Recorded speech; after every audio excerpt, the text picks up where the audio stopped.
Welcome back to the Talking Hedge. I'm Josh Kincaid, capital markets analyst and host of your Cannabis Business Podcast.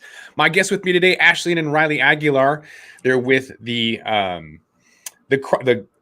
Chronic Gals. Did I say that right? I'm sorry. Yep, That's it. You got it. Yep. Chronic Gals podcast. So we're going to talk a little bit about the podcast, but also you guys have got a cool flagship program we're going to be chatting about too. So that's Root Knowledge. That's a Budtender's Guide to Cannabis. So Ashleen and Rileigh, thanks again for being on the Talking Hedge. Thank you for having us, Josh. We're excited to be here. Yes, finally. Yeah, I know. Yes. We've known each other on social media for a little while, so it's nice that we actually get to be on each other's show or on your show. Yeah. Maybe we'll have you on our show one of these days. Yeah, we can always rap about whatever. But Chronic Gals, let's dive into that. What inspired you guys to start that? You guys have been doing it for a few years, which is a lot better than a lot of people. They tend to maybe do a season or a couple episodes, and they're like, "Whoa, this is commitment. I'm out." But you guys have hung in there. You've beat the statistics. So tell me, maybe how have you been so active? And then, of course, tell me like how you got started and inspired. Yeah, absolutely. So I'm Ashleen, and this is Rileigh. Hello. We are sisters, and I mean we've been smoking cannabis together for as long as we've each smoked cannabis. Our early 20s, pretty much, like a decade now. Yeah, and when we started smoking was right about also when Washington State when they legalized. So kind of as that whole process was starting, we were both observing as consumers wanting to get into the industry. Eventually, I started working at a dispensary as a budtender. I worked for them for about a year and then ended up taking over their marketing because that's where my career background is in marketing. So that's kind of how we got into the industry. As I was working in the dispensary, I worked next to a dispensary, and so I was buying a lot of weed, and we would just like talk and smoke, and our conversations that we would have while we were under the influence were just like hilarious and funny and weird and just wild, that we were like, we need to record this so other people can like laugh at our jokes, And so we did, and that sorry. I just wanted to say, we like to think of ourselves as that hippie stoner friend that you like go smoke with, and then you leave their house and you're like, what the heck did we just talk about? So yeah, that's kind of what our podcast is all about. Exactly. And that was like 2018. So this was like pre-pandemic. And so we did the podcast up until then. And then we moved from in-person podcast to online when the pandemic happened. And the rest is history.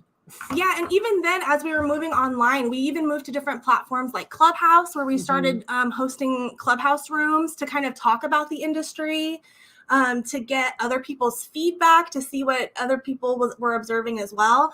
And the one topic that continually came up was the budtender experience, the buying experience, budtender training, making sure that the people that you're buying cannabis from actually know what they're talking about.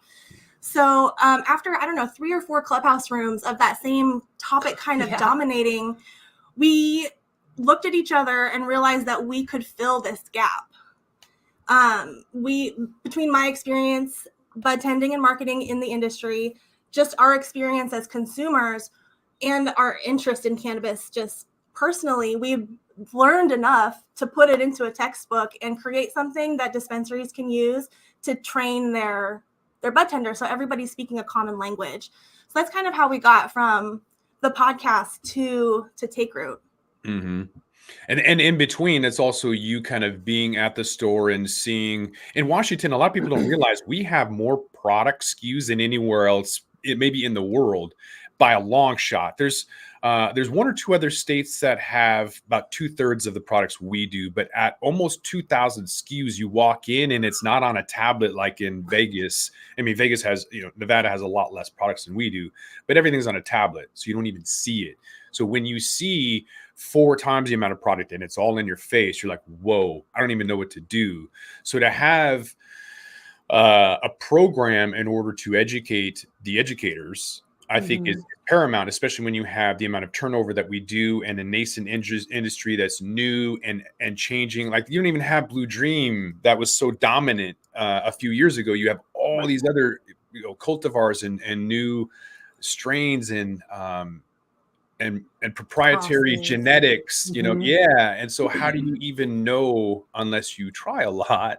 And I guess it really boils down to terpenes, and unfortunately Washington still kind of has these filters. I don't know, you guys are in Southwest Washington, I'm right next to the airport, and I always thought it was tourist weed where I was at, because you can only filter by price and THC percentage, which seems so like yesterday. Why can't I go and filter by terpenes? That seems insane. Seems like that would be like base one is like, what's the result I want? Oh, there it is.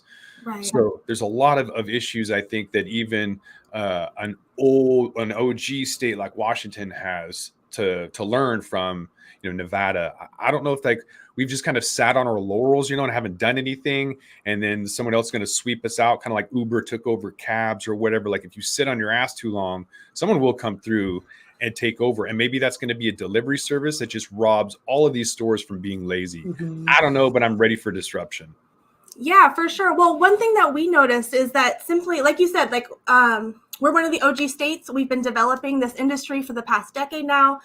And what I noticed was that dispensary managers and leadership were really focused on just trying to maintain compliance, trying to run the day-to-day of their store, and not have the LCB, not have the liquor cannabis board on their ass, right? So the time and the energy to put into writing a decent training protocol that covers, 8 different product types, cannabis science, the nervous system, like all of these different, why all of the different concentrates are different from the other concentrates. It took us 1.5 years to write all of the content. And a lot of the leadership in a dispensary do not have 1.5 years to focus on what is actually the right information that needs to go into a training book. So I think that's been one of the big problems, is that they simply haven't had the time, space to space to prioritize that. Yeah. And I like to think that we're the disruption, because we don't want larger companies to come in, especially to Washington, to wipe us all out. Like, we as 2 people really love the craft cannabis of it all, really love like the smaller business model, because you get to, smoke the love, and out of like the MSOs that are coming through Oregon and California, leaving. But I mean, they're still there. They are still there. But like, there's like a difference between the craft cannabis that you get from Washington and the MSO that you can get in Oregon or California. And I would say that's few and far between. So you guys, I don't know where you're at, but TJ's is out of Portland, Oregon, and they have some of the best cultivars. Like when you smell somebody smoking, you're like, whoa, I want to jump into that. That's when I go to, like in Seattle on 3rd Avenue across from the courthouse, has the funkiest, like it's a homeless camp, but wherever they get their stuff is like fire. They have the best smelling weed in the entire state as far as I'm concerned. And I've been a little disappointed about, I don't know if you've heard about the Leaf Bowl. The Northwest Leaf is having a cannabis cup. And I've been testing 155 products over the last 3 weeks, and incredibly disappointed by, the smell and flavor and just overall growing methods. A lot of plant growth regulators, RPGs, or PRGs, I mean, PGR. You could taste it. It's kind of like when you have a vape pen and someone cuts it with glycol or some kind of cutting agent. I just feel like there's a lot of that. And when you have 400 some odd growers, like maybe we don't need that many. Tomato farmers only have a couple, and they all come together. So I'd rather see these MSOs pave the way, fail, and then the infrastructure that they've developed is a situation where these mama pops can come in and fulfill, because a lot of them need to just go away. Like I go and I bought Supernova at this brand in Washington State. It's $150 ounce or something. It was trash. What's it called? Five Arm Farms or something. It's like one of my go-tos. It's like a $30 ounce. It's organic. It's outdoor, maybe 17%, pesticide free. And it smokes way better than that $130. So as far as I'm concerned, there's way too many. I'd like to see better production, cultivation methods, all of that. And maybe Maybe that's all we need. I don't know, that's my opinion. Well, it's interesting too, because you don't get those opinions oftentimes unless you talk to the budtenders. And if you're not if you're a producer processor and you're not investing in the budtending staff, then you're making a huge mistake. Because those are even though you have your salespeople on your front line as part of your team, they're not the last word to the consumer, right? So if you're not investing in getting, good product knowledge, good educational samples, even like incentives, I think in every state, the incentive program options are a little bit different, but some states can offer incentive programs. And if producers and processors aren't taking advantage of those things to really invest in the budtending staff, how is your name going to get out there? And even getting feedback from the budtenders too, who can say, okay, this $150 ounce was trash, but this $30 ounce is amazing. There's something here that needs to change. Mm-hmm. Let's create a baseline of budtenders, because maybe some people don't know what that is. So I went and I asked ChatGPT, how important are budtenders to the cannabis industry? And it came back and said that budtenders can play a crucial role in the cannabis industry. As the main point of interaction between customers and the product, they have a significant impact on customer satisfaction, and they can drive sales. They're responsible for providing product knowledge, recommendations, and customer service, and they play a key role in creating positive customer experience. Budtenders also provide feedback to growers, processors, and suppliers, helping to improve product quality and the overall industry. And the cannabis industry continues to grow. The role of the budtender is likely to become even more important in ensuring that the success of the business and satisfaction of customers. So I think I don't know of any budtenders that really have that direct connect to producer, processors, retailers. I think there's a lot of ego in this industry where a lot of people think they know what to do and they're not asking anybody's opinion. But I agree with ChatGPT that they are important and should be looked at in that light.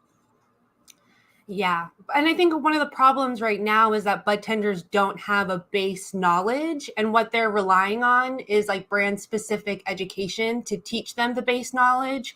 And that brand specific education isn't always like an accurate depiction of the base knowledge. So if we could all just get on the same page as far as like cannabis science goes and product knowledge, just to know how like the plant gets created and the products get created, then the budtender will be more confident in saying, or to anybody, whether it be the consumer or the vendor, like, this isn't very good, or this is actually really, really excellent. So it's like the budtender's role is incredibly important. They're not getting a lot of support right now. It's like up to the budtender to educate themselves. But like that's usually off of like working hours, or they have to pay for some crazy expensive course that will only get them so far. And it's months long. It might be a huge time investment too. I mean, we thought about all of those things as we were putting our product together, and we really wanted to create something that could be an onboarding tool so that whoever the dispensary hires off the street, if they're a casual cannabis user, they can take our course and in 10 shifts become an expert level cannabis seller. Mm-hmm. So I asked ChatGPT, what are the ways that we can inform and educate budtenders? It said that there's several ways to educate. So to you guys' point, there's on-the-job training. So that's learning and doing ways to educate. They can include product knowledge or customer service, sales techniques. There's also workshops and seminars that they're probably not going to get reimbursed for or even encouraged to go to. So you have to be willing to go and pay for that. But those are organizations or workshop seminars for budtenders to educate them about the latest industry trends or regulations or products. There's online courses, a lot more available now. So webinars are convenient, accessible ways to educate budtenders and learn their own pace and access courses from anywhere. Industry events, like you mentioned, again, very expensive and rare in Washington. We don't have anything going on in this state. Even Portland doesn't have anything going on worth going to, it seems like. But in theory, you could attend some industry events, trade shows, conferences, and that provides budtenders with valuable education and network opportunities. And then collaboration with industry experts is maybe the most underutilized, because you could do that from Zoom or anywhere and collaborate with industry experts. Subject matter specialists provide budtenders with a deep understanding on specific topics like medical benefits of cannabis. So it's important to continuously educate and train budtenders to ensure that they have the knowledge and skills to provide high quality customer service and advice to consumers. All of that from an AI bot. I love ChatGPT. It's so interesting to play with that ChatGPT. Is that what it is? GPT. Letters again. Who knows? Right. But yeah, it's so interesting. And I mean, I agree. I think that that's a lot of really good information there. And there was one point that I thought about, but I forgot about it, and I'll bring it back if I remember what it was. On the job training, workshops and seminars, online courses. Thank you. It's that all of those things are still putting the burden of education on the budtender, which is great, because if you're a budtender and you're enthusiastic about the industry and you want to see how far your career can go, do those things. Absolutely. Get those certifications, attend the events, make the connections, because no matter what, that's going to help your career overall. But at the same time, that if the dispensary is relying on the budtenders to educate themselves, you don't have any kind of standard for what that education looks like, because everybody's being educated a little bit differently. And then you kind of have to wait for the unicorn budtender to come into your interview room and ask to join your team. Whereas if the dispensary can manage their own education, they've all of a sudden expanded their pool of budtenders, because they can say, you know, a little bit, you love weed, I see the passion in you. Okay, here, go through this program, and now you'll be able to sell to anybody here. And then you can also take that to another dispensary when you decide to grow your career. Yeah, I think there's a happy medium and a necessary cohesion between ways to inform budtenders and obviously the budtenders informing the consumers, right? There's because that the Supernova brand was a recommendation from Kush 21, an employee budtender recommendation. So I'm like, y'all, do you just not know because you haven't been there long enough? This is the first one you grabbed and you're like, this is fire? Or how in the world did you recommend that? You're right. So I think there's a need for root knowledge, because they need to be better educated on what else is out there. Why did you pick this trash? I went in there and asked the manager, who picked this? I really want to pick their brain. I got to know why somebody would pick this trash and recommend it. Who did it? Well, and even to your point specifically, you have your $150 indoor grown ounce, and then you have your $30 outdoor sun grown ounce. There's a huge conversation that's not being had about the differences between outdoor and indoor. And budtenders don't always realize that there are great benefits to choosing sun-grown outdoor weed, even though maybe the numbers aren't quite as high as indoor. Maybe the might not look nice as frosty because the wind has blown the trichomes away, whatever. But the sun-grown weed, it can really stand their own against a lot of the indoor stuff. And that lack of education, it just kind of shows you that right there. So we've mentioned a lot about the problems. So let's dive into some of the solutions. I asked ChatGPT about the best ways to educate people on cannabis. It didn't mention root knowledge. I'm assuming it doesn't know about it yet. Probably not. We're pretty new. I think a lot of it is actually capped to 2021. So the last couple of years, it doesn't know about anything. But it said, and I quote, "There's no one-size-fits-all answer to the question about best ways to educate people on cannabis. But it will vary depending on the audience and the goals of the education. But there are some methods that could be effective in educating people about cannabis. Number one, use evidence-based information. It's important to provide accurate and scientifically backed information about the effects and risks of cannabis use. Number two, hold information sessions. The sessions can be held in schools or community centers. Number three, utilize multimedia resources like videos and infographics that can help make this information more engaging and easier to understand, especially with short-term attention. Number four is partners and organizations, so collaborating with people. And then number five, encourage open and honest dialogue.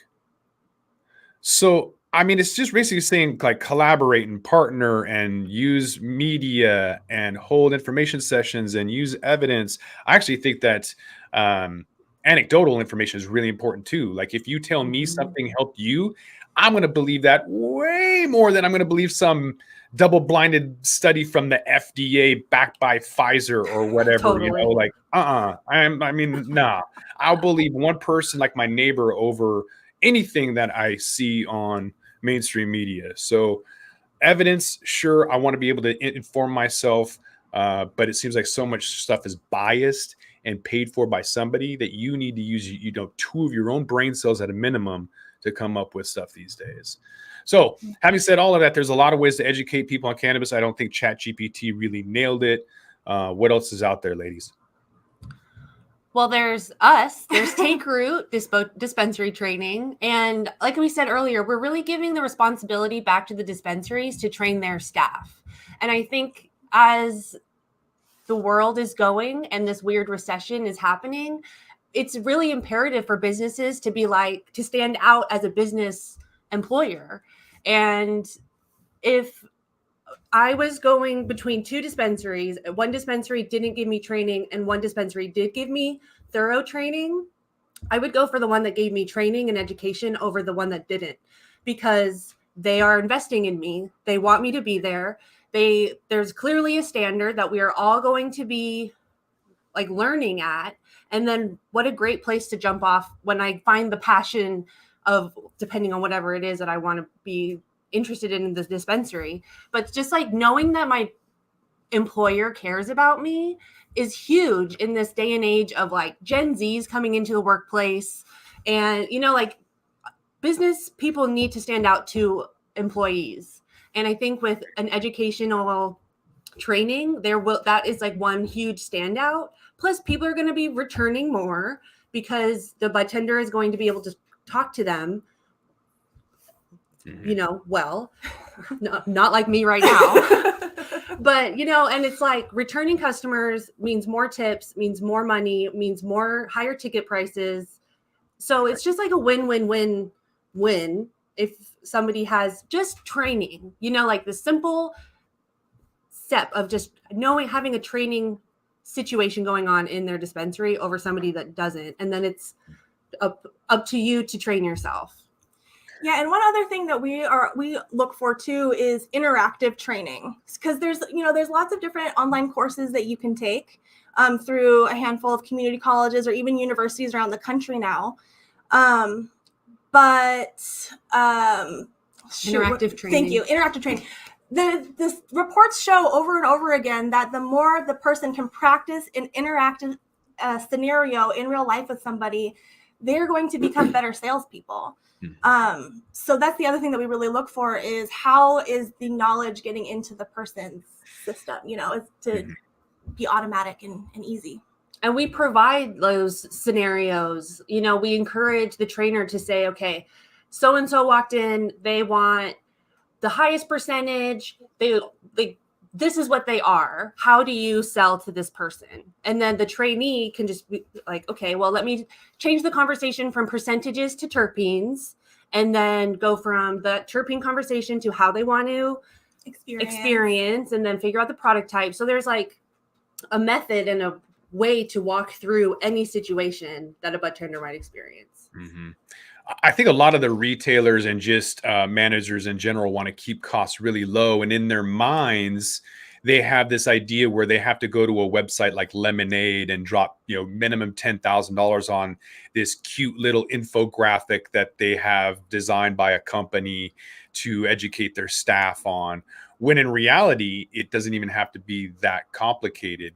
A lot of the individuals that get into the industry are kind of altruistic, or they get in for different reasons, maybe not understanding that this is a true retail job, like working at a mall. It's really no different. And I think a lot of people kind of get into it for other reasons, unrealistic expectations about working in the cannabis industry. Yeah. When the job is a stepping stone, it is a great opportunity, but I don't think people really realize that it's just a job. And so there's a lot of turnover. For that reason and many other reasons, there is a ton of turnover. How do you anticipate that this education can help kind of get budtenders rooted longer and create more opportunities for those that give them that education? That's a great question. And I think long-term, our plan is to begin offering continuing education opportunities so that if a dispensary is in a membership program with us, they will get all of this new continuing ed seminars that they can offer to their staff so that they can they're excited to continue their own education. So it's an incentive for them to stay. When the dispensary is invested in making the budtender better, the budtender is going to be more likely to stay with them for the course of their education, whether they're taking a course at a community college or they're doing online continuing ed seminars with Take Root. So it just seems to always go back to investing in your budtender and making the dispensary be the best employer and a standout employer in the industry.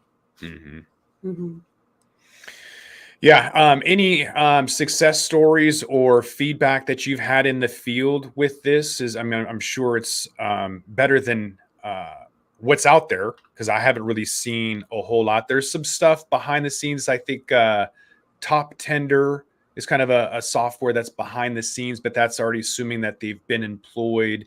Whereas this sort of seems like day one, here's how you get going and get better. And